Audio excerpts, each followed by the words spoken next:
Hey,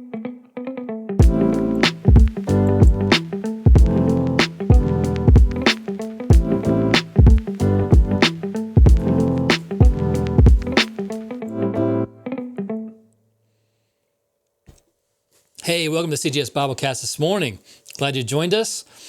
So have you ever walked into a coffee shop and the barista knows your order, or you walk in anywhere and they know who you are and they recognize you?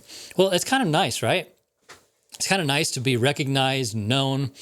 Maybe like when you're at work and your boss acknowledges you in front of your peers and they give you credit for your accomplishments. No matter how big or small, that feels really nice. It's nice to be acknowledged. It's nice to be noticed, especially when it's for something good, right? Of course, it's not great if it's not good, but sometimes it is good. And that's what's happening to Joshua here. Let's flip over here. This is Joshua chapter 6. This is a big moment. Here we can see this is the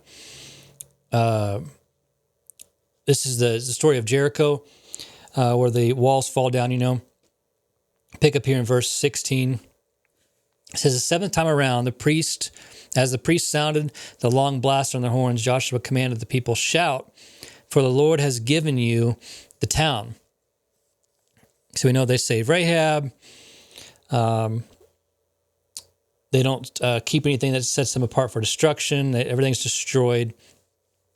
The gold goes into the treasury. Verse 20 says, when the people heard the sound of the ram's horn, they shouted as loud as they could. Suddenly the walls of Jericho collapsed, and the Israelites charged straight into the town and captured it. So it's amazing. They went in. Of course, everything was killed as they were instructed. And you skip on down here to verse 27. It says, so the Lord was with Joshua, and his reputation began to spread throughout the land.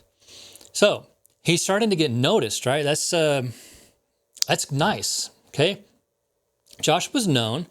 I mean, he was important. He was an assistant to Moses, and he was the one that sent spies in the Promised Land. But as we read today, the Lord had an even greater purpose for him, and was using him to lead the Israelites into their inherited land. They start with Jericho here. But as Joshua led and conquered, he pointed people back to God. He says, shout, for the Lord has given you this city. If we go back up here, it says this. Look here, right at the beginning. Shout, for the Lord has given you this town.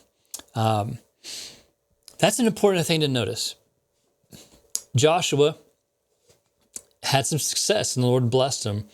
But the difference between what a lot of people do in the Word, and they begin to take credit where he didn't. He pointed back to the Lord. Good leaders in the Bible know this, and they point back to the Lord. So how can we apply this to our life? If you get known, if you get recognized for your accomplishments and for the things that you're doing, point back to the Lord. Okay? What are you known for? Let yourself always be known for pointing back to the Lord. If you'll do that, it's compounding. You'll just start seeing blessing after blessing after blessing pour back on you, because when you're blessed and when you're accomplishing things, you're doing it for the Lord, and the Lord's just going to keep blessing you with it. Anyway, hope this has encouraged you to point to the Lord. Have a good day.